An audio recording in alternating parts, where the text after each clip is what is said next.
안녕하세요. 김어준입니다. 단독 삼성전자 사흘째 이례적 압수수색. 한국경제 어제자 기사입니다. 다스의 미국 변호사 비용을 삼성전자가 대납했다는 혐의 수사를 위해 검찰이 사흘 연속 삼성전자를 압수수색한 건 지나치다는 내용입니다. 이 압수수색으로 삼성이 크게 위축됐고 삼성 임직원들도 크게 당황했으며 삼성전자의 대외 신인도와 브랜드 가치에 부정적인 영향을 주고 있는데 삼성전자와 같은 글로벌 기업에 대한 압수수색은 제한적으로 진행돼야 한다고 이 기사는 주장하고 있습니다. 삼성전자 신인도와 브랜드 가치를 떨어뜨리고 삼성전자에 가장 부정적인 영향을 끼친 당사자는 최순실에게 말을 사주고 뒷돈을 대다 들킨 자기네들 부회장입니다. 다스 소송비는 그 소송비를 대납하라고 검찰이 시킨 게 아니지 않습니까? 글로벌 기업이면 압수수색 당할 일을 애초에 하질 말았어야지 누굴 탓하나요? 이렇게 삼성 걱정해주는 기사를 볼 때마다 드는 생각이 있습니다. 저 양반은 대체 왜 삼성 걱정을 대신 해주고 있을까? 자기 앞가림하기도 바쁜 일반인들이, 월급쟁이들이, 기자들이 삼성 걱정해줄 때마다 저는 매우 웃깁니다. 삼성은 돈도 너무 많고 힘도 너무 세고 연줄도 너무 넘쳐서 대신 걱정 안 해도 끝도 없습니다. 삼성 걱정은 삼성이 알아서 하니까 기자님, 우리는 각자 본인 앞가림이나 잘하면 되는 겁니다. 김어준의 어드바이스였습니다.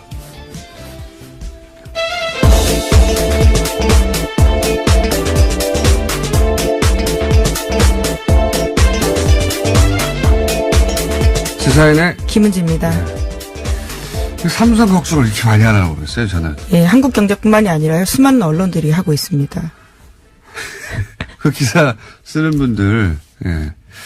본인이 앞가림이나 잘했으면 좋겠어요, 다들. 삼성이 걱정할 스스로 알아서 합니다. 예. 걱정부서 따로 있어요, 거기. 어마어마하게 커요. 걱정부서 하나가 이 기자님들이 소속된 회사보다 더 커요. 예, 같은 언론인으로서 사실 좀 민망한 상황인데요. 예. 걱정부서 하나가 기자님들이 속해 있는 언론사보다 더 부자예요. 걱정 안 하셔도 돼요. 예, 자기들이 다 알아서 걱정합니다. 자, 첫 번째 뉴스는 뭡니까? 네, 이현동 전 국세청장이 구속됐습니다. 이명박 정부 시절 국가정보원의 김대중 전 대통령 음해 공작 등에 대해서 협조한 대가로 대북 공작금 수천만 원을 받은 혐의인데요. 어제 영장실질심사가 있었습니다. 서울중앙지법 강부영 영장전담 판사가 밝힌 영장 발부 사유는 다음과 같습니다. 주요 범죄 혐의가 소명되고 증거를 인멸할 우려가 있다라는 겁니다. 이거 말 안 해도 돼요. 이거 이제 다 외웠어요, 사람들이. 영장 발부될 때는 혐의가 소명되고 인멸 위험이 있다. 뭐 이런 거고, 안 됐을 때는 인멸 위험이 없다. 뭐 이런 얘기인데, 이현동 전 국세청장은 지난주 잠시 말씀드렸지만, 이번에 구속된 건 국정원 이제 대북 공작금으로 김대중 노무현 전 대통령 해외 비자금이 있나 찾다가. 네, 실패로 돌아갔다고 하는데요. 실패로 돌아갔지만 거의 10년 후에 이제 잡힌 것이고요. 예. 그래서 그 건으로 지금 되는 건데, 그런데 이제 지난주 잠시 말씀드렸지만 현재 핫한 삼성전자의 다스 미국 소송비 대납, 예. 이 건이 제가 아는 한 이현동 전 국세청장 역할이 있습니다. 예. 네, 추가 혐의가 또 생길 거라는 말씀이신 거죠? 현재 언론에 전혀 안 나오고 있는데, 이 다스 분야는 제가 또 전문가 아니겠습니까? 네. 아직 어디서도 안 나오는데 앞으로 나올 겁니다. 만약 안 나오면 제가 이 뉴스공장에서 얘기하는 것으로. 아주 재밌는 스토리가 있거든요. 예. 그리고 이제 관련해서 이학수 전 부회장이죠. 예. 전 구조본 실장. 네, 그렇죠. 해외 체류하고 있는 건 바로 이 수사를 피하기 위한 게 아니겠냐고 제가 강력히 추정한 바 있는데, 아마 아프실 예정 기술 같은 거 쓰지 않겠는가. 네, 조만간 피해자로 소환한다고 하는데요. 네, 아프실 예정 기술이나, 소환되지 않으려고 여러 가지 노력하겠죠. 예. 어쨌든 이 이현동 전 국세청장 관련된 이야기는 이렇게 연결해서 머릿속에 떠올리셔야 된다. 예, 나중에 다스 연결된다. 소송비 대납 관련까지 예. 이어진다라는 거죠. 나중에 연결된다. 안 나오면 제가 연결해 드릴게요. 자, 다음 뉴스는? 네, 이상은 다스 회장의 아들 이동영 다스 부사장 기억하실 겁니다. 이 이동영 다스 부사장이 최근 검찰 조사에서 한 진술이 JTBC에 보도됐는데요. 아버지의 지분은 작은 아버지인 이명박 전 대통령의 것이다라고 시인했다는 겁니다. 지난달 24일만 하더라도요. 서울 동부지검에 조사받으러 가면서 포토라인 썼습니다. 그때는 아버님 것으로 생각한다라고 이야기했었는데 최근에 서울중앙지검 조사에서 말을 바꾼 겁니다. 그때 말씀드렸잖아요. 아버지 거라고 말해야지. 아버님 것으로 생각이 된다고 나는. 말이 안 되잖아요? 예. 이명박 전 대통령 기자회견 다음날 제가 다 끝났다고 말씀드렸는데, 이명박 전 대통령 주변에서 방어해주거나 보호해주거나 최소한 침묵해주는 사람들은 이유가 뭐겠어요? 이명박 전 대통령이 힘이 있다고 생각해서 그러는 거거든요. 예. 자기가 혼자 괜히, 진실을 말했다가 자기만 죽지 않겠나. 과거에 힘이 있을 때 그랬으니까요. 근데 이 기자회견은 힘이 없다는 걸 보여준 기자회견이에요. 그 사람들은 굉장히 예민하게 그걸 바라봤을 텐데, 그러니까 버틸 이유가 없어지는 거죠. 그래서 저는 그 기자회견 하지 말았어야 된다고 몇 차례 얘기했는데, 말을 안 했으면 그럼 뭐가 있는 줄 알았을 거예요. 계속해서 뭔가 있다라는 암시는 계속 했었는데요. 예, 아무것도 없잖아요. 예. 그때 이미 끝났다. 이제 이렇게 일반인들은 버틸 이유가 없는 거예요, 더 이상. 예, 이런 얘기는 더 나올 것이고. 자, 관련 뉴스가 또 있나요, 다스 관련해서? 네, 관련해서요. 이동영 씨의 자세한 진술이 오늘 아침 한국일보에 소개됐습니다. 검찰이 이명박 전 대통령 아들 시영 씨가 도곡동 땅 매각 자금을 쌈짓돈처럼 썼다라는 정황을 포착해서 수사 중이라는 건데요. 이동영 씨에 따르면 2013년 정도에 이시영 씨가 이상은 회장 명의의 통장을 만들어달라고 했다고 합니다. 여기에는 도곡동 땅 매각자금 10억 원 정도가 입금됐고요. 또 이상은 회장의 다스 배당금 수억 원도 송금됐다라고 합니다. 이 돈을 자기 개인 돈처럼 쓰다가요. 지난해 12월 달에 이동영 부사장에게 통장을 돌려줬다라고 합니다. 이 이야기의 골자는 한 줄로 하면 도곡동 땅 주인이 이시영 씨 아빠라는 거죠. 이명박 전 대통령. 그러지 않고서는 이렇게 쓸 수가 없다라는 건데요. 네. 또 심지어 이시영 씨가 통장을 돌려주면서 이동영 부사장에게 자신이 쓴 걸로 해달라는 이야기까지 해달라고 이동영 씨가 검찰에서 진술했다라고 합니다. 도곡동 땅을 판 돈을 명의는 이상은 회장의 이름으로 돼 있는 통장에서 자기가 마음대로 썼다는 거잖아요. 그러니까 실제로 그 땅 주인은 이명박 전 대통령이다라고 하는 아주 오래된, 예, 아주 오래된, 의혹에 일단이 풀리는 건데, 이 땅이 모든 게 출발이거든요. 도곡동 땅 팔아서 다스에 들어가고, 그 돈이 BBK 들어가고, BBK에서 옵션을 벤처에서 주가 조작하고, 천억대 피해를 준 다음에, 김경준 씨가 미국에 도피한 다음에 140억 가지고 싸우다가 돌려받고, 이 모든 게 이 땅에서 출발하는 거예요. 근데 이 땅의 주인이 결국 이시영 씨 아빠다. 예, 그러지 않고서는 이시영 씨가 어떻게 썼겠냐라고 볼 수 있는 건데요. 썼겠냐요? 예. 예, 발음이 꼬이네요. 죄송합니다. 발음이 꼬이는 건 제 역할인데, 예. 그 얘기입니다. 예. 이게 이렇게 연결해서 밝혀지면, 이 중에서 예를 들어 주가 조작, 이런 건 엄청난 피해였거든요. 예, 주범이 되는 거죠? 예, 김경준 씨는 징역을 살았었습니다. 10년 가까이 살았죠. 예. 그리고 140억을 돌려받는데 이제 공권력을 동원한 것도 빠져나갈 수 없다. 자, 다음 뉴스는요? 네, 또 서울 동부지검은 다스의 비자금이 지금까지 알려진 120억 원이 전부가 아니다라고 밝혔는데요. 추가 비자금이 있다라는 겁니다. 다스에 다녔던 핵심 인물들이 매년 40억 원씩 비자금 추가로 만들었다는 주장을 한 바가 있는데요. 이에 대해서 검찰이 사실인 걸로 확인했다고 합니다. 사실인 걸로 확인되겠죠. 예, 비자금도 더 많이 나올 것이다. 자. 또 뉴스가 있습니까? 다스 관련해서? 다스 관련 뉴스가 어제 많이 쏟아졌던데. 예, 다스 관련해서는 여기까지고요. 또 이제 마이크 펜스 부통령 관련된 소식 전해드리겠습니다. 귀국길에 인터뷰한 거요? 네, 워싱턴 포스트와 인터뷰를 했는데요. 해당 보도가 눈길을 끌고 있습니다. 제목부터 굉장히 눈길을 끄는데요. 펜스, 미국은 북한과 대화할 준비가 돼 있다라는 건데요. 펜스 부통령이 워싱턴 포스트 칼럼니스트 조지 로긴과 인터뷰했습니다. 여기서 문재인 대통령과의 회동에서 평창 이후에 추가적인 대북 관여를 위한 조건에 합의했다라고 하면서요.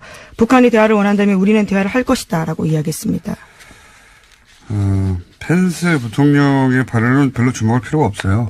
본인이 대북 정책을 결정할 위치에 있지 않고, 예. 트럼프 대통령이 2인자를 두지 않는 사람이라, 예. 이 발언은, 트럼프 대통령이 허락한 발언이다. 혹은 그 이전부터 예정된, 돌아가는 길에 이 정도 말을 한다. 라는 예정된, 동선하에 나온 인터뷰라고 봅니다. 갑자기 자기가 스스로 이렇게 생각해서 백악관이 아무런 전제 없이 일단 초기 대화를 하겠다고, 본인이 판단해서 비행기 안에서 갑자기 인터뷰한 것이 아니다. 네, 이와 관련해서도 그렇게 밝혔는데요. 펜스 부통령은 한국에 체류하는 동안 매일 트럼프 대통령과 협의했다라고 밝혔다고 합니다. 지시를 받았다. 예. 예. 정확하게. 네, 이번 발언은 그래서 트럼프 대통령 의중이 반영됐다라고 볼 수 있는 거죠. 당연한 겁니다. 부통령은 이런 거 결정 못 해요. 예. 그리고 힘이 센 부통령들이 가끔 있어요. 드물게. 그런 케이스도 아니기 때문에. 자, 다음 뉴스는요. 네, 북한의 핵실험 및 탄도미사일 시험 발사 잠정 중단 가능성을 시사했다라는 한국일보 보도가 있는데요. 제1본 조선인 총연합회, 그러니까 조선총련기간지인 조선신보를 보고 분석한 내용입니다. 민족사의 대전환을 예고하는 대통령 방북 초청이라는 제목의 기사인데요. 내용을 그대로 인용하면 남북대화 관계 개선의 흐름이 이어지는 기간 동안에 북측이 핵실험이나 탄도로켓 시험 발사를 단행하지 않을 거라고 보는 것이 논리적으로 현실적으로 타당하다라고 주장했습니다. 말을 꼬기는 정말. 어쨌든 일본에서 조총련계 기간지 통해가지고 이게 잘 되면 우리가 동결하겠다. 핵 예, 관련해서. 북한의 입장을 슬쩍 내보이는 거죠. 이 클린턴 정부 말기에 거의 평화협정 맺어지기 직전까지 갔었어요. 예, 그때 캘리포니아에서 말도 안 되게 이제 부시가 뒤집어져가지고 당선되지만 않았어도 정말 직전까지 갔었거든요. 예. 클린턴 대통령 때 모든 게 해결될 뻔했어요. 네, 모든 게 미국 막판에. 정권이 교체가 되면서. 네. 예. 근데 막판에 이제 부시 들어서면서 모든 게 또 원점으로 되돌아갔지만 그때보다 지금은 더 어렵죠. 그때는 김대중 전 대통령과 클린턴의 조합으로 거의 이거 해결되나 보다 하는 막판까지 갔다가 다 무산됐지 않습니까? 이번이 20년 만에 다시 돌아온 기회예요. 예, 과연 가능할지. 근데 또 상대는 트럼프 대통령이라 과연 가능할지 모르겠으나 훨씬 더 어려운 상황이긴 한데 근데 훨씬 더 트럼프 대통령이 자기 생각만 하는 사람이라 저는 오히려 가능할 수 있다는 생각을 자꾸 합니다. 자기가 노벨 평화상 받으려고 저는 노벨 평화상 받으려고 한다고 생각하거든요. 트럼프 대통령이 오바마 대통령을 넘어서기 위해서 노벨 평화상을 받기 위해서 극적인 뭔가 할 것 같은데 그게 대북 문제 아니겠는가. 네, 평화협정을 끌어낸다면 그 또한 가능한 시나리오라고 생각할 것 같습니다. 트럼프 대통령이 말도 안 되게 노벨 평화상 받을 수도 있어요. 오로지 우리에게 평화를 주기 위해서가 아니라 자기가 상을 받으려고 그렇게 할 수도 있다는 생각을 저는 계속합니다. 작년부터. 자, 다음 뉴스 뭡니까? 네, 강원랜드 채용 비리에 대한 윗선의 수사 외압을 폭로한 안미영 검사 기억하실 텐데요. 안 검사가 어제 수사단에 참고인으로 출석해서 진술했습니다. 안 검사는 강원랜드 전 사장에 대해서 구속영장을 3번이나 청구했는데 3번 다 대검에서 반려됐다라고 밝혔습니다. 이게 핵심은 사실은 권성동 의원이죠, 지금 현재. 이 사건 초기부터 채용 비리 리스트에 그 리스트에 종이에 써 있어요. 권성동 의원의 이름이. 예, 지원자, 청탁자 이름이 나란히 쓰여 있긴 합니다. 네, 청탁자 이름이 나란히 써 있고, 그리고 이제, 소위 이제 검찰이 확보했다고 하는 소위 브로커라고 봐야 되겠죠? 예. 브로커와, 강원랜드 사장과 전 사장이죠? 전 사장과 통화 내용 중에 시사인이 보도했었죠, 이거? 예. 네. 예, 대포폰이 있었는데요. 네. 이 대포폰이 일종의 스모킹건 같은 역할을 하고 있습니다. 거기 보면은 권성동 의원하고 얘기를 했냐, 의논을 했냐, 이런 얘기 나옵니다, 다. 그리고 지금 구속된 최영집 전 강원랜드 사장, 채용 비리 핵심, 최 전 사장과 권성동 의원이 또 계속 연락을 주고받았다는 기록도 있고, 내용도 있고, 네. 예, 관련된 자료를 근거로 계속해서 수사를 진행하려고 했는데요. 안 검사의 수사를 막은 겁니다. 그러니까 권성동 의원의 연루는 명백합니다. 다만 어디까지 연루됐냐가 관건일 뿐인데 수사를 전혀 안 했으니까요. 네, 본인은 계속해서 부인하고 있는 상태고요. 심지어 안미영 검사를 고소한 상태입니다. 고소할 수 있죠. 예. 저도 고소를 많이 당해봤어요. 고소고발은. 자, 어쨌든 연루는 분명한데 어디까지 연루됐는지가 관건인데 이걸 수사를 해야 하나 수사를 못하고 있는 상황이다. 그리고 검찰 고위 간부가 그 이전에 계속 그걸 막았다. 이게 핵심이죠. 그거를 안명 검사가 이제 참다 할 수 없이 폭로를 한 거고요. 굉장히 이례적인 겁니다. 개인적인 문제가 아니라 검찰 내 그 수사지휘 문제를 가지고 현직 검사가 이렇게 폭로한 건 제가 아는 처음이에요. 네, 수사를 하고 싶다고요, 검사가요. 이 같은 이야기를 한 겁니다. 수사하는 검사가요.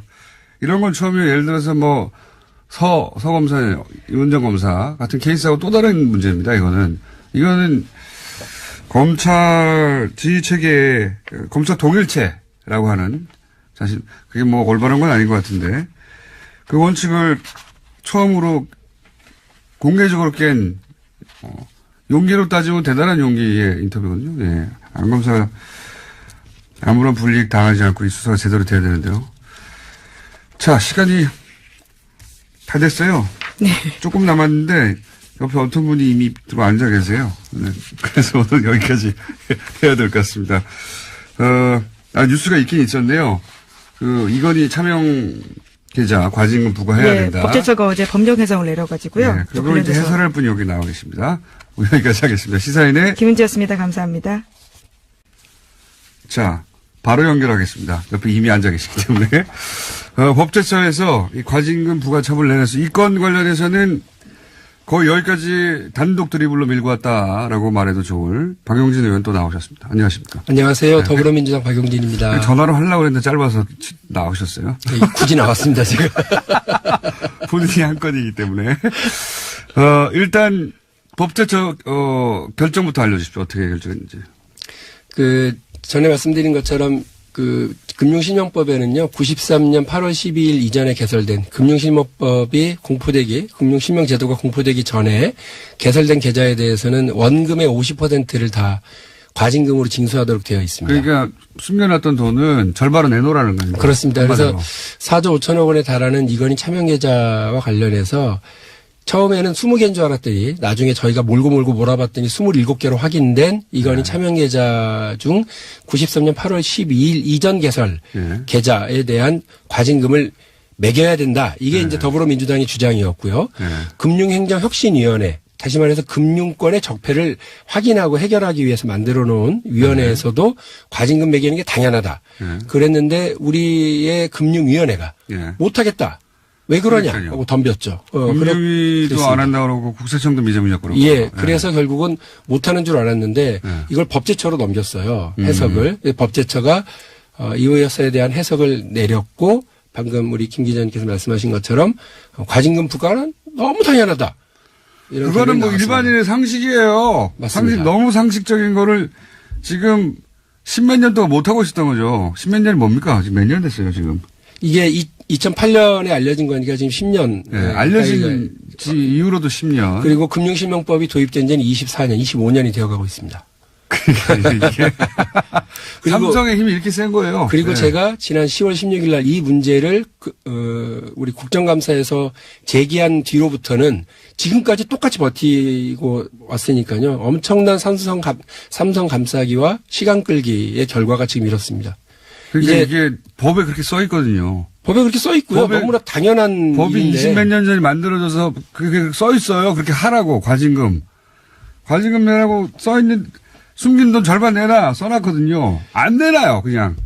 이제 답답한 건 뭐냐면 이 금융실명제도, 금융실명법을 운영하고 제대로 적용해서 우리 사회에 이른바 금융실명법이 안착돼서요. 내 돈 내 이름으로 남의 돈 내 이름으로 하지 않고 내 돈 내 이름으로 하고 세금 제대로 내고 하라고 하는 그 제도를 제대로 안착시키기 위한 역할을 맡은 부서가 어디냐면 금융위원회예요. 아니, 이런 데서 제일 앞장서가지고 이런 짓을 하고 있었어요. 삼성 대신에 그거 안 내도 된다고 법에 써 있어요. 내라고. 이게 이제야 정상적인 결정이 10년 만에 났는데 문제는 그렇게 해서 거둘 수 있는 돈이 있습니까? 지금 걷어야 된다라고 하는 건데 이제 제가 또 답답한 건 뭐냐면 이 확인이 법제처 확인이 나오자마자 빛의 속도로 뭐라고 그러냐면 금융당국이 그거 관련한 증빙 자료가 없는데요. 이런 얘기는 하고 있습니다. 그러니까 이제 이 통장들이 개설돼 있던 은행들이 예. 그거 10년 지나가지고 기록이 없다고 나오는 거 아닙니까? 제가 보기에는 이거 나올까봐 다 없애버린 것 같아요. 실제로 2008년 특검 당시에 삼성증권에 있었던 그 관련 계좌들은 삼성증권에서 파기해버린 걸로 네, 파기 알고 일부 있고요. 했고요. 예. 그리고 그때 27개 계좌 중에 삼성증권 도둑놈들. 3개가 있는데 나머지 것들은 다른 은행. 의원님 도둑놈들 아닙니까 이거? 세금 내야 되는데 안 내면 끝까지 쫓아가가지고 다 걷잖아요, 일반인들. 도둑도 있고요. 도둑에 대한 방조범도 있습니다. 이게 공범이죠, 공범, 이 정도면. 예, 하수인. 협력한 사람들도 있습니다. 하수인들. 엄청 큰 도둑이 하나 있고요. 거기서 무슨 떡고물이 떨어지는지. 근데 제가 여당이니까 네. 정부 측에 대해서 너무 세게 하면 안 된다라고 하는. 그럼 도둑놈 내가 말할게요. 예, 이런저런 얘기가 있으니 제가 말은 조심하겠으니 공장장께서 적극적으로 얘기해 주십시오. 이거 도둑이지 뭐예요. 예, 아니, 예. 정상적으로 낸 사람 얼마나 억울합니까? 여기는. 예. 예. 저는 여당입니다. 예. 아니, 이거 내야 되는 거란 말이죠. 그냥. 네. 그냥 뭐 고민의 여지도 없이 내야 되는 건데, 그냥 안 낸 세월도 너무 오래됐고, 이제 내려고 그랬더니 은행들이 다 그 기록이 없다고. 열받아, 진짜. 또 못 걷게 생겼어요, 이거 기록이 없다니까. 제가 지금 말씀드리고 싶은 게 그건데요. 작년 10월 16일 날 과세와 가징금 걷자 그랬더니 못하겠습니다라고 버텼던 금융위원회. 그리고부터 2주 뒤에 세금은 거둘게요. 이렇게 태도를 바꿨죠. 세금 얼마 안 되잖아요. 네. 그리고 또 제가 막 몰아붙이니까 과징금 거두라 그랬더니 과징금은 못 걷습니다. 버텼던 금융위원회가 이번에 법제처 해석으로 걷어야 되게 생겼습니다. 그랬더니 은행이 나타났어요. 은행에 기록이 자료가 없습니다. 없다 이렇게 얘기를 하는데요. 그럼 처음부터 은행이 기록이 없어서 싸우는 거 의미 없어요. 그러든가. 그런데요. 저는 하고 싶은 말이 그겁니다. 제가 그 방법까지 가르쳐 줘야 됩니까? 네? 어떻게 해야 됩니까? 세금 걷어야 되고 과징금 걷어야 된다라고 하는 거 다시 환기시켜주고 여기까지 왔는데 이제 그 증빙 자료까지 제가 찾아야 되냐고요. 그와 관련해서 자기들이 찾아야 되고. 증빙 자료를 찾을 방법이 있어요? 있죠. 아니 자기들 해야죠. 이 관련해서 어떻게든 추징이 가능한 추정 자료들을 확인할 수 있어요. 의원님 2008년도에 손에 뭐 쥐고 있는 거 계십니까? 2008년도에 삼성 특검이 있었고 그 관련 자료들이 지금 다 남아 있어요. 손에 쥐고 있으면 놓고 가세요 그러면. 예? 아직 손에 쥐인 건 없으시고요? 제가 그 여당인데요, 뭐. 예. 그래서 이 문제에 대해서는 예. 정부 관료들이 금융위원회가요, 없어요, 못해요, 안 해요, 나 몰라요가 아니라 책임 있는 태도를 보여줘야 된다는 것이 제 입장입니다. 은행을 또 압수수색 해야 됩니까? 그러면 어떻게 해야 돼요 도대체? 이 좀 내라고 제발. 금융위원회하고 금융감독원은요, 압수수색 할 것 없이 시중은행들에게 관련 자료를 내출하라고 할 수 있는 권한이 있고요. 아니 근데 뭐 보관 시한 뭐 이런 거 내놓으면서 이게 이제 지나서 할 수가 없다. 이러면 어떡합니까? 제가 알기로 93년 이전 계좌, 특히나 현명관 삼성전자 부회장이 예전에 했던 말이 있습니다. 88년도에 개설된 내 계좌에 있는 2천억 원의 돈은 내 돈이 아니다. 네. 기자들과 인터뷰에서 했던 얘기예요. 그 이건희 씨 거다. 네. 이렇게 얘기를 한 적이 있거든요. 그렇게 해서 제가 추정을 했었던 바가 있고요. 네. 그러니까 그런 노력들을 증언을 모으든지 관련 그 당시에 은행 직원들의 이걸 모으든지 해서 확인하고 찾아낼 노력들은 안 하고요. 뭐 못 걷어요. 이 얘기부터 한다는 게 말이 돼요? 아니 그 은행이 바로 튀어나오는 것도 웃겨요. 이게 금융감독원의 발언입니다. 그 은행이 아니라. 예.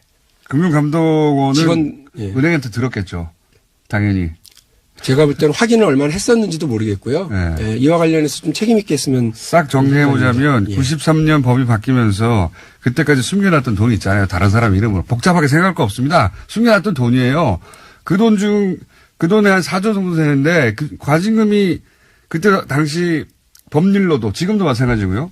숨겨놨던 돈 다른 사람 이름으로 절반 내라는 겁니다. 그동안 이때 안 냈어. 계속. 네. 계속 안 내다가 2008년에 들켰어요. 들켰는데 그때부터 지금까지 계속해서 그 돈을 거둬야 될 책임이 있는 혹은 뭐 지휘해야 될 책임이 있는 곳에서 그 돈을 안 거둬도 된다고 계속 얘기해 준 거예요. 정확하게 말씀하셨습니다. 네. 안 거둬도 된다고. 그 다음에 국세청도 안 해도 된다고. 그렇죠. 그러니까 2008년은 우리나라의 블랙홀. 도둑놈들이에요, 도둑놈들. 네네 하셔야죠. 네네네. 블랙홀 같은 한 해인데 2008년이 이때 MB 정부가 시작이 되고요. BBK 특검은 은폐 특검이 돼버렸고요. 삼성 특검은 면죄부 특검으로 끝났습니다. 그래서 금융위원회는 그 당시 이건 금융실명법 위반이 아니라고 해석을 해서 지금 공장장 말씀하신 것처럼 이렇게까지 온 거죠. 그러니까 오히려 삼성의 차명 계좌를 삼성 이건희 회장 돈으로 넣어주는 역할만 해줬을 뿐이고요. 그러니까요. 거기에 대한 세금과 제대로 된 과징금을 거두려는 노력도 하지 않았던 겁니다. 아니, 10년 동안. 예. 예를 들어서 김영철 변호사가 완전 목을 걸고, 폭로했잖아요. 네. 네, 폭로했는데, 거꾸로 그 폭로한 돈을 다 쌈짓돈으로 챙겨갔어요. 이게 말도 안 되는, 도둑놈들. 네네. 맞습니다. 네네. 네. 제가 이거 하나 읽으려고 좀 써놨는데. 도둑놈과 그 공범들이에요. 네. 하나 써놨는데 읽어도 돼요? 이거 읽고 가십시오. 이제. 왜냐하면 우리 공장장님이 막 네. 얘기를 하시면 제가 해야 될 얘기 못하고 한 적이 많아서. 자, 읽을게요. 네. 이건희가 차명계좌에 4조 5천억을 숨겨놔도 감옥 가지 않았습니다. 법이 그렇답니다. 이재용이 이건희의 숨겨진 돈에 금융실명법에 따른 세금과 과징금을 매겨야 한다고 했더니 그렇게 못한답니다. 법이 그렇답니다. 이재용이 뇌물과 국민연금 통해서 삼성물산을 날로 먹어도 석방됩니다. 법이 그렇답니다. 이건희의 자녀들이 회사 돈으로 집수리를 해도 3억밖에 안 된다고 조사도 안 합니다. 법이 그렇답니다. 버스 운전기사는 2,400원의 버스비를 횡령했습니다. 회고됐습니다. 법이 그렇답니다. 대한민국이 법이 그렇다고 관료들이 그랬습니다. 이런 일 저질러놓은 관료들에 대해서 처벌하고 책임 묻는 게 나라다운 나라 만드는 일이라고 저는 생각합니다. 의원님, 그 마지막 방식은 효과가 없는 것 같아요. 그냥 저하고 주고받는 게 더 나을 것 같아요. 그런가요? 아유, 네. 제가 일부러 써놨는데. 속이 되게 상해서 그래요. 정말. 아니, 그러니까, 복잡하게 얘기하면 안 돼요. 이건 그냥 모두가 다 하는데 삼성이라서 빠져나간 거예요. 그것도 국가기관에서 더 도와줘가지고. 네네. 네. 네네. 자, 오늘은 네네 여기까지 하고요. 네네, 의원님 폰은 그럼 네네로 하죠. 전에는 뭐 조지다러시더니. 네네, 박용진 의원이었습니다. 감사합니다. 네, 고맙습니다. 박근혜 정부 시절에 이 복지 정책이 항상 문제였습니다. 네. 최근, 그렇게 제동에 걸렸던 정책들이 풀려나고 있어요. 대표적인 당시 피해자, 당시 피해자, 이재명 성남시장이 스튜디오에 모셨습니다. 안녕하십니까. 네, 반갑습니다. 당시 복지 관련 뉴스 해가지고 이제 이재명 시장이 뭐 하려고 그러는데 못하게 하는 거. 네. 못하게 하면 막 들어눕고 그러셨죠. 네. 재벌 주전공이 원래, 뭐 그런 거 있는데. 밥 안 먹고 막 들어눕고 막 해달라고 해. 단식, 많이 했죠. 여러 가지 하셨어요. 광화문에서 들어누우신 거 기억하시는지 모르겠는데, 여러분들이. 며칠 들어누우셨죠? 열하루 들어 있었죠. 예. 네. 보통은 단식이라 표현하는데 전 들어누웠어요. 들어 누운 게 낫네요. 네. 생떼를 쓰는 거죠. 막 해달라고 막. 그렇죠. 뭐, 예를 들어 불합리하게 우리를 대우하니까 생떼라도 써야. 그쪽도 어차피 논리적으로, 앞뒤가 딱딱 맞는 결정이 아니잖아요. 그러니까 이쪽도 앞뒤가 딱딱 맞는 말만 해봐야 소용이 없거든요. 그러니까 저는 뭐 박근혜 정부의 그런 태도 충분히 이해하죠. 뭐 그들은 원래 국가의 이익이나 국민의 편익보다는 자기 세력, 개인적 이익 또는 감정이 우선하는 집단이었기 때문에 원래 그런 집단이니까 이해했죠. 그리고 이재명 시장님이 하는 게 만약에 인정이 되면 다른 지자체도 다 할 거 아닙니까? 그렇죠. 그리고 거기 이제 된다는 게 보여지잖아요. 자기들이 그동안 일부러 안 했다는 게 드러나는 거예요. 그러죠. 이게 저들이 제일 두려워하는 거는 똑같은 예산을 가지고도 전혀 다른 새로운 사업들을 할 수 있다는 게 증명되는 게 싫었던 거죠. 그때 들어누웠는데 뭐 크게 효과는 없었어요. 정책 자체는 뭐 개선되지 않았는데 네. 효과 있었죠. 이재명이 누군지 알게 됐죠. 그렇죠. 네. 저 들어놓은 사람이 누구야? 그 정도 효과 있었는데. 네네. 근데 이번에 이제 그렇게 안 되던 것이 이제 그 정권이 바뀌고 난 다음에 해결된 것 중에 하나가 지금 무상교복 사업이라는 게 있습니다. 네. 저는 이쪽은 잘 모르겠는데 무상교복이라는 게 그 말 그대로 교복을 그냥 나눠주는 거예요? 복지 시책의 일환으로 네. 이제 교육비 지원 사업 같은 거죠. 예를 들면 수업료를 면제해 줄 수도 있고 학용품을 이제 우선 국가에서 급식은 이제 굉장히 급식도 있는데 그런 분들이 없는데. 교복을 입어야 되니까 네. 이제 의무 교육 또는 뭐 교육에 필요한 비용을 국가가 부담해 주자 이런 차원에서 중학교 무상 교복을 저희가 시행을 했고요. 아, 중학교.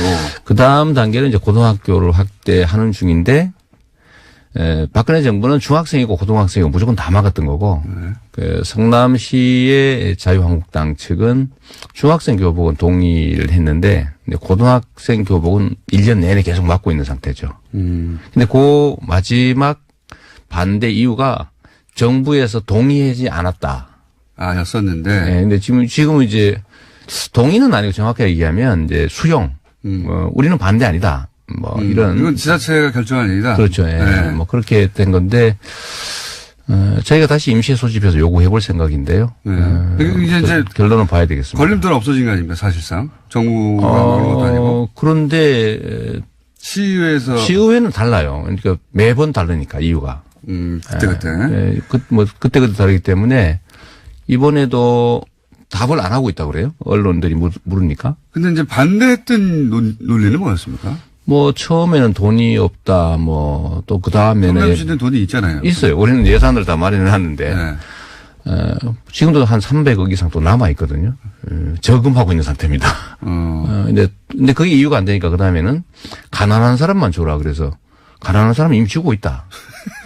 그 다음에 이제 마지막으로 나온 이유가 정부가 이거 하지 말라고 하지 않냐. 아, 이 스토리가 그렇게. 네. 근데 뭐 이유가 시시때때로 바뀌기 때문에 이번에 저희가 임시회 요구해서 다시 추경으로 편성을 할 텐데 어떤 결론을 낼지는 또 가봐야 될 것 같습니다. 그렇군요. 어쨌든 이제 정부 차원의 걸림돌 없었는데 그러니까 무상급식에서 이제 한 단계 더 나가서 교복도 무조건 사야 되는데. 그렇습니다. 그러면은 이거 지자체에서 해결해 주겠다 이렇게 나서는 거잖아요. 그렇죠. 뭐 지자체든 교육청이든 교육에 필요한 비용은 사실은 교육 자체가 그 선택이 아니라 필수기 때문에 이제는 고등학교까지는 그 비용을 국가가 부담하는 게 맞죠.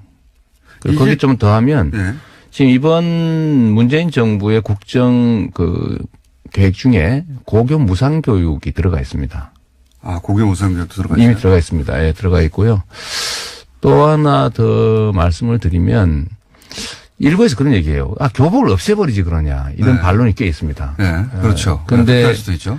그거는 교복이 왜 유지가 되고 있는지를 잘 모르고 하는 얘기죠. 만약에 교복을 없애면 학교에서 그야말로 일종의 패션쇼가 벌어질 수 있습니다. 좋잖아요, 패션쇼. 문제는 돈이죠. 예를 들면 학생들 사이에 자산. 오히려. 그렇죠. 그걸 오히려. 막기 위해서 사실 교복을 입는 측면이 아주 강합니다. 그것도 뭐 일리 있는 이야기네요. 그거는, 근데 지금 현재 어떻습니까? 전국 중학교가 다 교복을 입어요? 의무는 아닌데 대체적으로 입고 있죠. 그런 이유로 해서. 네, 그렇습니다. 왜냐하면 학부모들이 교복을 입자고 그래요. 교복 자율화가 됐다가 다시 그렇게 네. 돌아갔군요. 네. 여러 가지 시행착오 끝에. 그렇습니다. 네. 아하. 그래서 교복을 대부분 입는다. 그러면 네. 그 교복은 학교마다 다 다르죠, 조금씩. 조금씩 다르죠. 똑같은 교복, 같은 학교 내에서도 교복마다 또 차이가 있습니까? 싼 교복, 비싼 뭐 교복. 그럴 수 있죠. 뭐 소위 이제 그렇구나. 비싼 뭐라 그러면 상표를 붙인. 네. 비싼 천으로 쓴다든가 상표를 쓴다든가. 상표 때문에 주로 그러죠. 약간 맵시가 다른다든가 뭐 그런 거겠죠. 그렇죠. 이제 주로 상표입니다. 예를 들면 어느 회사에 상표를 붙였냐. 예를 들면 뭐 선전 많이 하는 그런 대기업 것이냐 아니면 뭐 중소기업 것이냐에 따라 가격 차이겠는데 품질 차는 크게 나지는 않고요. 그래서 저희가 사실 이런 것도 기억해 봤어요. 교복을 다 지급해야 된다면 현금으로 줘서 사게 하는 것보다는 교복 생산 협동조합을 만들어서 교복을 골라 입게 하자. 저희 성남시는 이미 교복 생산자 협동조합을 만들어 놓은 상태입니다. 다 만들어놨는데 하지 못하고 있는 거죠. 네. 왜냐하면 실제로 성남의 교복 생산 업체들이 대기업에 납품을 하고 있어요. 이미. 알겠습니다. 네. 근데 거기에 생산 원가보다는 훨씬 비싼 가격으로 대기업들이 받고 있죠. 그럼 만약에 이 문제가 성남시에서 해결이 되고 그 성남시에서 교복을 무상으로 학생들이 다 지급하는 것을 하고 나면 이게 이제 무상급식이 그랬듯이 다른 지자체로 퍼져나갈 수도 있겠네요. 그렇습니다. 이래서 다른 지자체들이 재정 상황이 어려우니까 이거 부담이 되지 않냐라고 얘기하는데요. 이건 전혀 사실이 아닙니다. 왜 사실은 아닙니까? 보통은 시군들처럼 재정이 어려운 지역 얘기들 하지 않습니까? 네. 제가 하나 예를 들어봤는데요. 경기도에 6만 명대의 군 단위가 하나 있습니다. 예를 들면. 네. 거기는 1인당 예산이요. 한 5, 600만 원씩 됩니다. 근데 성남시 같은 경우는 1인당 예산이 1년에 200만 원이에요. 그런데 그쪽에는 예를 들면 우리는 30억 가까이 들지만 거긴 학생이 몇 명 없잖아요. 기껏해야 제복이는 한 4, 500명? 그 정도면은 30만 원씩 해도 얼마 안 됩니다. 그러니까 한 2억 정도밖에 안 되는 거죠. 그러니까 전체 3, 4천억 예산 중에서 2억이 없어 못하는 건 아니거든요. 도로 포장 엉뚱한 데 하나 안 하면 간단히 마련할 수 있는 돈이죠. 실제로는 그 돈을 거기 쓰는 게 아깝거나 그런 생각 안 했을 뿐이다. 저는 그렇다고 봅니다. 우선순위 선택 문제죠. 아니, 그러니까 복지정책이라고 하는 게 엄청나게 많은 돈이 드는 게 아니고요. 성남시 청년배당도 예를 들면 1인당 100만 원 24세에게 주는데 연간 100억 정도가 됩니다. 근데 아까 예를 들었던 그 군 단위에도 보면 그 청년 24세 되는 사람이요. 한 400명, 3, 400명밖에 안 돼요. 그러면 그 3, 4억 정도 아닙니까? 못하는 건 사실 돈이 없어서는 아니죠. 시장님, 그 교복은 알겠습니다. 네. 교복은 그리고 여기에 대해서 이제 경기도에서는 반대해서 제수했었죠. 네. 그 얘기는 제가 남경필 지사한테 듣기로 하고요. 왜 제수했냐. 안 계시기 때문에 네, 얘기는 네, 더 네. 안 하기로 하고. 이게 뉴스에 나왔어요. 성남시가 공영개발로 한선 5,500이 있었는데 네. 그중에 1,800억을 현금으로 시민들한테 주겠다. 네. 이거 획기적인 뉴스긴 한데 굉장히 뭐랄까요. 받아들이기 생경한 로직입니다. 지자체가 공영개발로 돈을 환수했어요. 돈을 벌었다는 얘기죠. 한마디로. 네. 그러고 나서 그거를 성남 시민에게 예를 들어서 지금 교복 정책이라든가 뭐 여러 가지 정책으로 네. 혜택을 준다가 아니라 현금 줄게. 이게 있었던 일입니까? 다른 나라라도? 대한민국에서는 없던 일인데요. 그러니까요. 전 세계적으로는 많이 있는 일입니다. 대표적인 데가 알래스카주는 석유 자원이 많으니까 네. 석유 자원 개발에 따른 이익을 모아가지고 기금을 만든 다음에 1년에 1,000불 내지 2,000불씩 개인에게 지불하고 있어요. 그냥? 그게 소위 기본소득이죠. 조건 없이. 네, 개념은 기본소득인데.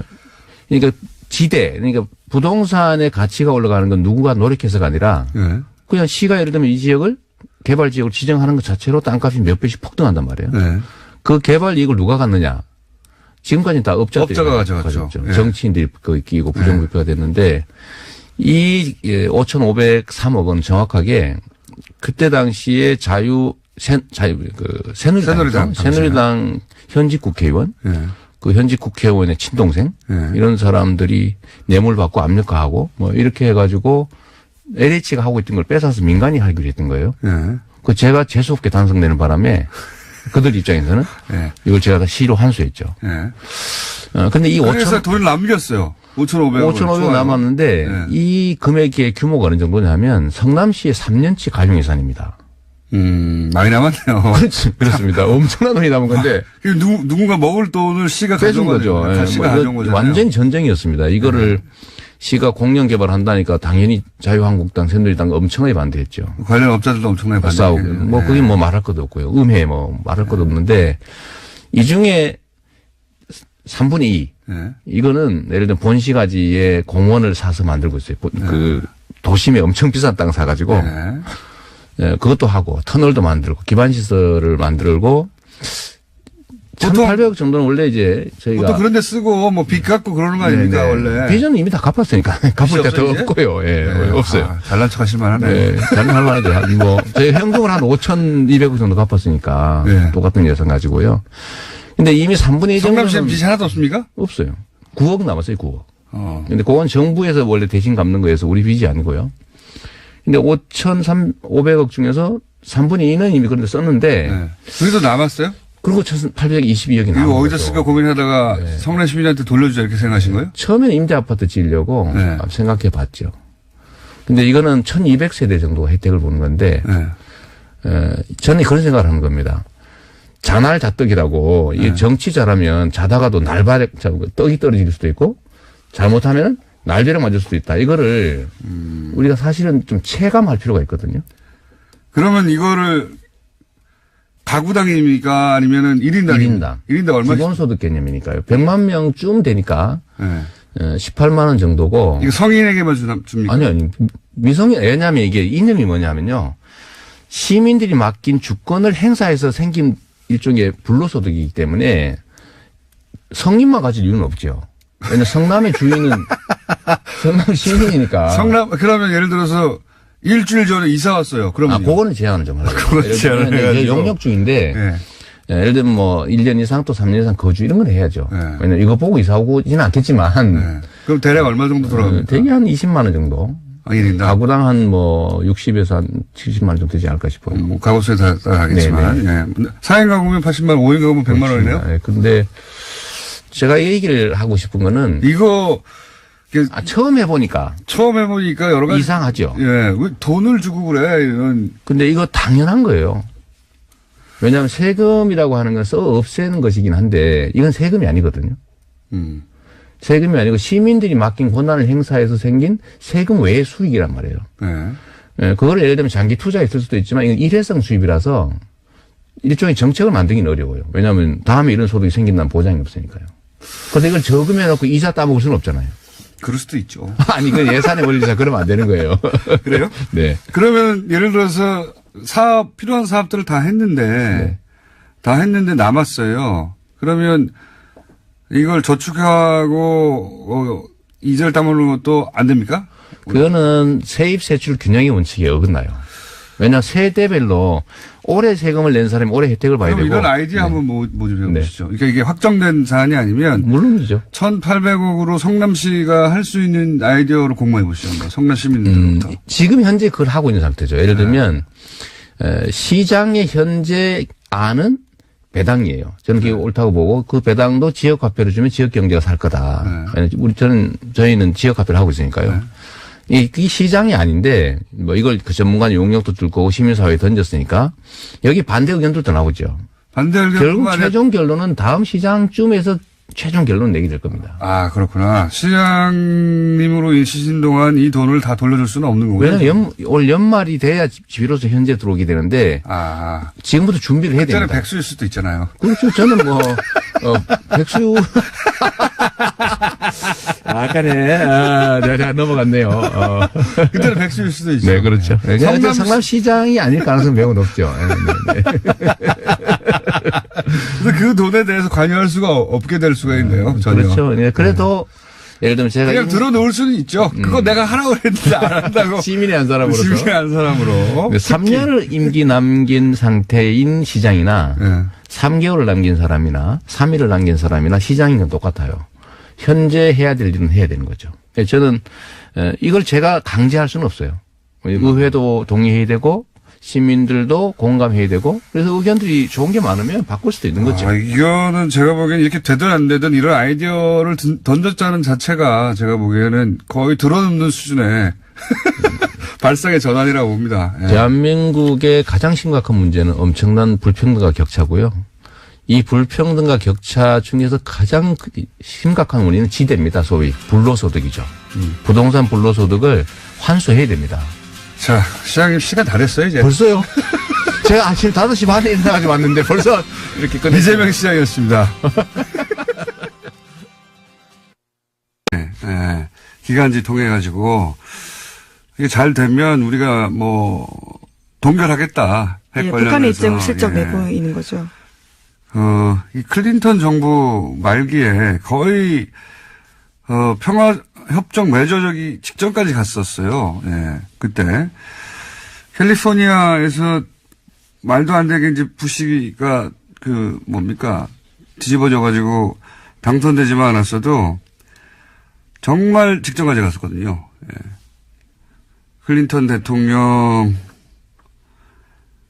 때 모든 게 해결될 뻔했어요. 네, 모든 게 미국 막판에. 정권이 교체가 되면서. 네. 예. 근데 막판에 이제 부시 들어서면서 모든 게 또 원점으로 되돌아갔지만 그때보다 지금은 더 어렵죠. 그때는 김대중 전 대통령과 클린턴의 조합으로 거의, 야, 이거 해결되나 보다 하는 막판까지 갔다가, 다 무산됐지 않습니까? 이번이 20년 만에 다시 돌아온 기회예요. 예, 과연 가능할지. 근데 또 상대는 트럼프 대통령이라. 과연 가능할지 모르겠으나 훨씬 더 어려운 상황이긴 한데, 근데 훨씬 더, 뭐랄까요, 트럼프 대통령이 자기 생각만 하는 사람이라 저는 오히려 가능할 수 있다는 생각을 자꾸 합니다. 자기가, 노벨 평화상 받으려고. 저는 노벨 평화상 받으려고 한다고 생각하거든요. 트럼프 대통령이 오바마 대통령을 넘어서기 위해서. 노벨 평화상을 받기 위해서 극적인 뭔가 할 것 같은데, 그게 대북 문제 아니겠는가. 네, 평화협정을 끌어낸다면 그 또한 가능한 시나리오라고 생각할 것 같습니다. 그렇죠. 트럼프 대통령이 말도 안 되게 노벨 평화상 받을 수도 있어요. 오로지 우리에게 평화를 주기 위해서가 아니라 자기가 상을 받으려고 그렇게 할 수도 있다는 생각을 저는 계속합니다. 작년부터. 자, 다음 뉴스는 뭡니까? 네, 강원랜드 채용 비리에 대한 윗선의 수사 외압을 폭로한 안미영 검사 기억하실 텐데요. 안 검사가 어제 수사단의 참고인으로 출석해서 진술했습니다. 안 검사는 강원랜드 전 사장에 대해서 구속영장을 3번이나 청구했는데 3번 다 대검에서 반려됐다라고 밝혔습니다. 이게 핵심은 사실은 권성동 의원이죠, 지금 현재. 이 사건 초기부터 채용 비리 리스트에 종이에 써 있어요. 권성동 의원의 이름이. 예, 지원자, 청탁자 이름이 나란히 쓰여 있긴 합니다. 예, 청탁자 이름이 나란히 써 있고, 그리고 이제, 소위 이제 검찰이 확보했다고 하는 소위 브로커라고 봐야 되겠죠? 예. 브로커와, 강원랜드 사장과 전 사장이죠? 전 사장 10년 가까이 살았죠. 예. 그리고 140억을 돌려받는데 이제 공권력을 동원한 것도 빠져나갈 수 없다. 자, 다음 뉴스는요? 네, 또 서울 동부지검은 다스의 비자금이 지금까지 알려진 120억 원이 전부가 아니다라고 밝혔는데요. 추가 비자금이 있다라는 겁니다. 다스에 다녔던 핵심 인물들이 매년 3, 40억 원씩 비자금 추가로 만들었다는 주장을 한 바가 있는데요. 이에 대해서 검찰이 사실인 걸로 확인했다고 합니다.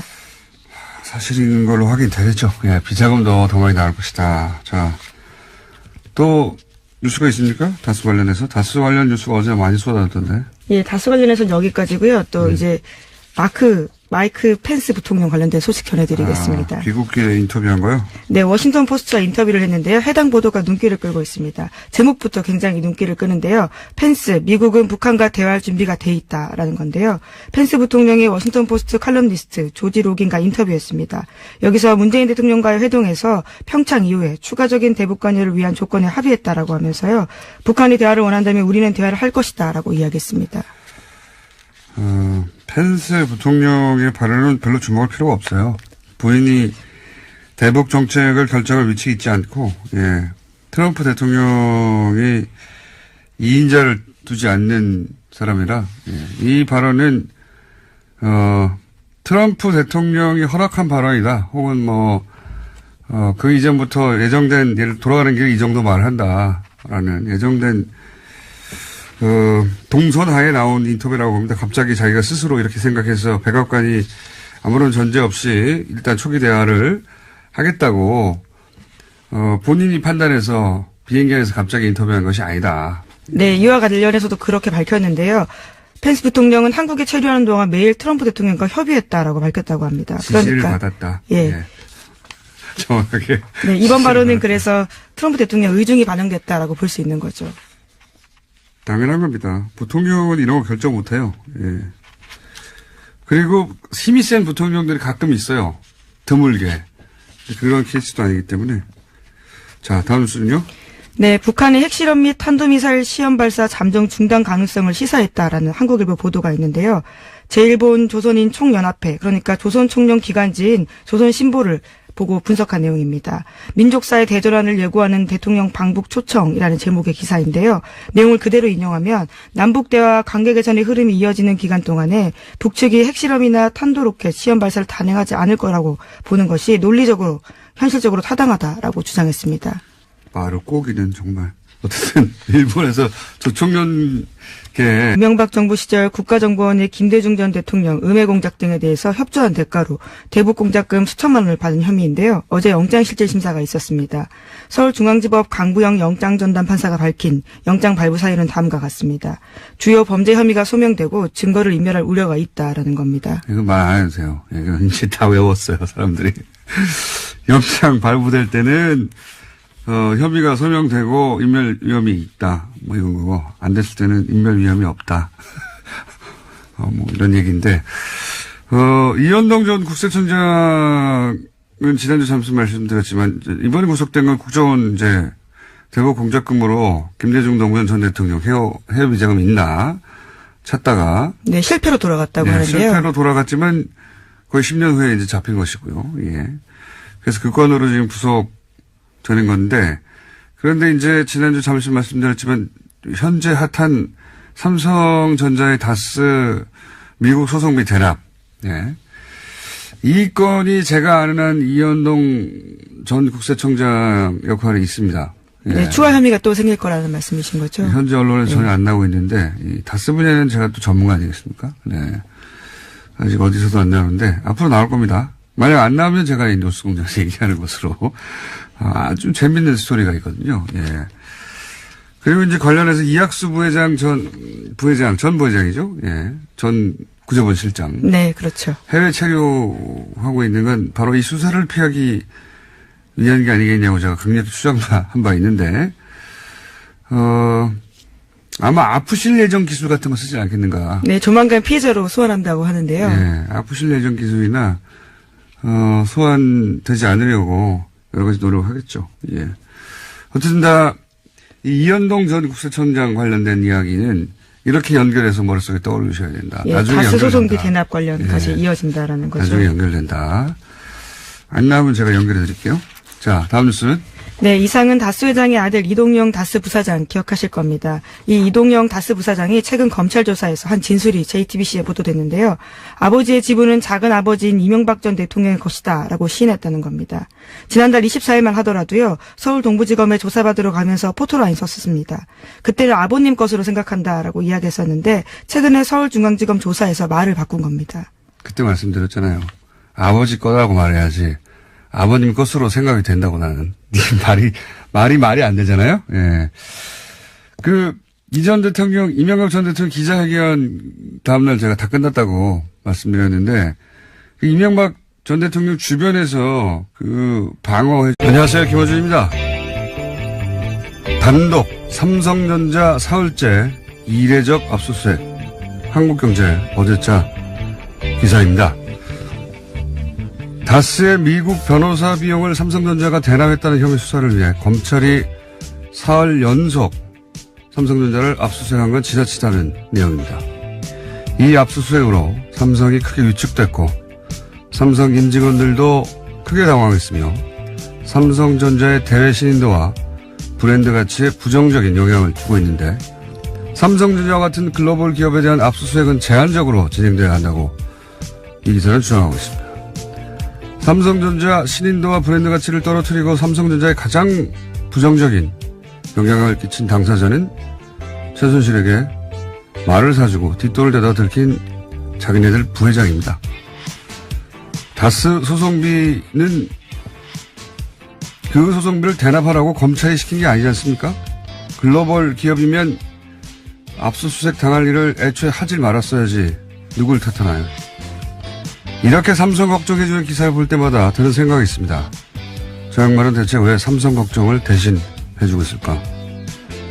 자기 앞가림하기도 바쁜 일반인들이, 월급쟁이들이, 기자들이 삼성 걱정해줄 때마다 저는 매우 웃깁니다. 삼성은 돈도 너무 많고 힘도 너무 세고 연줄도 너무 넘쳐서 대신 걱정 안 해서 끝도 없습니다. 삼성 걱정은 삼성이 알아서 하니까 기자님, 우리는 각자 본인 앞가림이나 잘하면 되는 겁니다. 김호준의 어드바이스였습니다.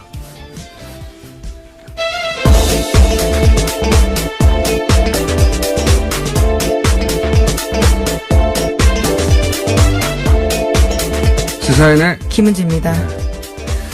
삼성 걱정을 이렇게 많이 하라고 그랬어요, 저는. 예, 한국경제뿐만이 아니라요. 수많은 언론들이 하고 있습니다. 그 기사 쓰는 분들, 예. 본인이 앞가림이나 잘했으면 좋겠어요, 다들. 삼성이 걱정할, 스스로 알아서 합니다. 예. 걱정부서 따로 있어요, 거기. 어마어마하게 커요.